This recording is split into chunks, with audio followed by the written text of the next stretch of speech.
Alors, les mamans débordées qui appellent les parents au secours perdent toute leur crédibilité au niveau de l'éducation de leurs enfants. Je m'explique.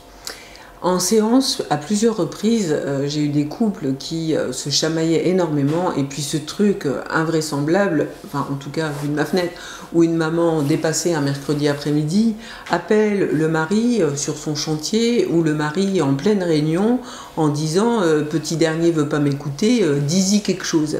Alors le père évidemment prend le téléphone, sort de la réunion, hein. Déjà, il se tape la honte avec ses collègues. Et puis, qu'est-ce qu'il dit à son fils? Il lui dit « Écoute ta mère ».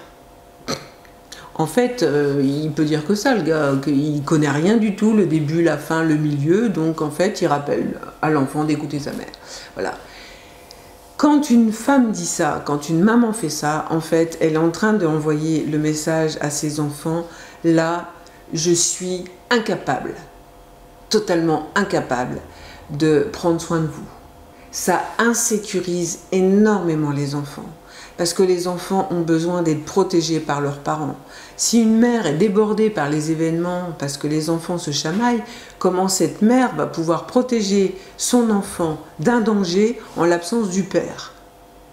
S'il vous plaît, ne faites pas ça. Ne faites pas ce coup-là, ce sale coup-là à vous-même, parce que pour l'estime de soi dans les chaussettes, bonne recette. Ne faites pas ce coup-là à vos enfants, vous les insécurisez, puis arrêtez de foutre la honte à votre mari qui n'y peut rien. Ou la fameuse truc quand j'étais petite, tu vas voir ce soir, je vais le dire à ton père. Bon, ben nous, qu'est-ce qu'on faisait? Bon, on se calmait, puis on avait peur, et puis la mère, elle disait rien au père, et puis finalement, on se disait, de toute façon, on peut recommencer la prochaine fois que de la bouche. Hein. Donc en fait, il y a beaucoup de choses qui vont pas dans les familles, c'est-à-dire que les hommes et les femmes se chamaillent énormément sur l'éducation des enfants. Nous sommes, nous les adultes, et je parle bien des adultes, très très addicts à nos écrans.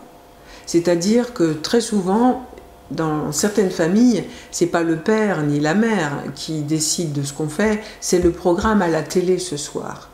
Et le soir, il y a un coup de feu qui est terrible, c'est les enfants qui reviennent de l'école, qui doivent faire leurs devoirs, les parents qui sont fatigués, faire le dîner, manger et être à l'heure devant une émission débile, pour enfin se reposer. Pourquoi je vous parle de ça? Parce que l'heure du coucher, entre le père qui ne veut pas faire le câlin ou le père qui adore lire les histoires, du coup il passe trop de temps avec son enfant et la mère elle est déçue ou inversement, etc. C'est le gros bazar. Donc l'harmonie familiale commence par l'harmonie parentale. Si vous devez vous engueuler, et je dis bien ce mot-là, si vous devez vous engueuler, engueulez-vous sans la visibilité, sans le regard des enfants. Surtout si vous engueulez à propos d'eux. Parce qu'après, il y a des enjeux, il y a des camps. Alors tu votes pour qui, maman, papa? Ah ben toi, c'est ta petite protégée. Oh ben toi, tu lui passes tout et voilà le résultat, etc. Arrêtez ça. Rappelez-vous que dans les familles, normalement, la maison, c'est l'usine à bonheur. C'est là où nous passons les bonnes heures de vie. La plupart du temps, combien de fois, moi j'entends des parents, après un long week-end par exemple, un pont férié, etc., ou des vacances, de dire « vivement lundi que je retourne au boulot, j'en ai ras-le-bol, j'ai besoin de me reposer hein ». Alors ça c'est vraiment tabou, mais ça existe. Donc cette histoire de chamaillerie entre le père et la mère, vraiment, je vous encouragerais à prendre du temps, de plaisir, de qualité, de retrouvailles, puis arrêter de surveiller comment tu lui coupes la viande à cet âge-là, etc. Du calme et de la paix. Débranchez, s'il vous plaît.